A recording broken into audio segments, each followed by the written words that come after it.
All right, guys, out here on the big plot again today. Gonna do a little crimping and some spraying.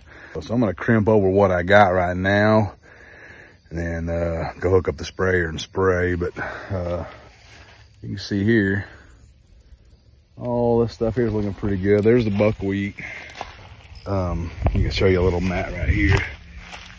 It's still a pretty good mat, and it's already breaking down really nicely, but not thick enough to stop the weeds. So I'm hoping with this buckwheat being crimped over, I'm gonna have to spray, but maybe next season the rye gets a little better jump or something to kind of control this still, because normally we don't have weed issues. We just let a rye grow up and brush hog a down plant. So anyway, I'm gonna get to crimping and then come back and spray this.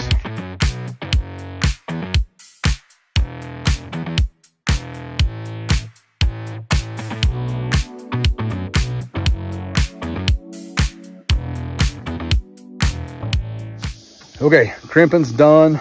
It's hot. It's like real feel 103 out here. But man, where it worked really, really well.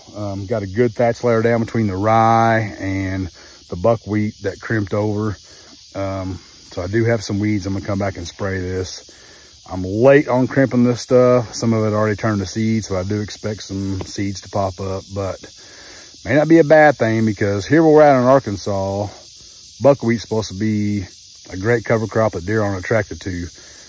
I had 2 family doe groups that came in every night and just hammered this stuff, which hurt me on some height, especially in some areas closer to the wood lines. But the weeds I do have, this crimper actually kind of crimped them over and cut them. So I think that's going to help with some of the weed abatement too, but I'm gonna go ahead and spray this whole thing down. You can see here, it's gonna be pretty nice. Here's the old thatch layer, there's the new thatch layer. Definitely should help the soil improvement. That's kind of what we're after. Next year, probably look at some sort of summer blend with some pollinators and stuff in it. Something the deer definitely will not eat. So I'm gonna go back to the house, hook up the big sprayer, probably mix up 50 gallons. Use the big sprayer where I can, pull out the wand on some of the areas closer to the plot screen, fruit trees, switchgrass, et cetera, et cetera. But anyway, let's go hook up the sprayer.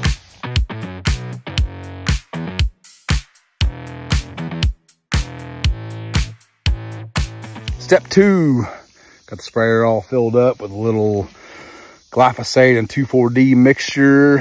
Gonna use the big sprayer where I can. Probably use the wand for a lot of the tighter spaces, but I'm gonna do what I can with the big sprayer and the PTO so I can just drive. But let's get to it.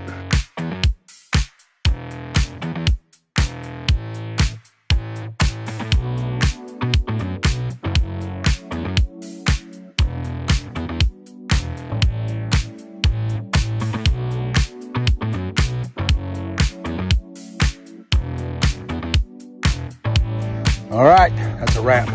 Tank is empty. I do a lot of hand spraying due to the fact that I've got plot screen, fruit trees, switchgrass. The hand sprayer, pretty fine mist. You gotta be really careful of the wind drift, because the wind will blow this stuff into your switchgrass, your plot screen, or on your fruit trees or whatever. So be mindful of that, but we got it done. Try to get one more spraying in probably before we plant. We'll see what happens. Thanks for watching.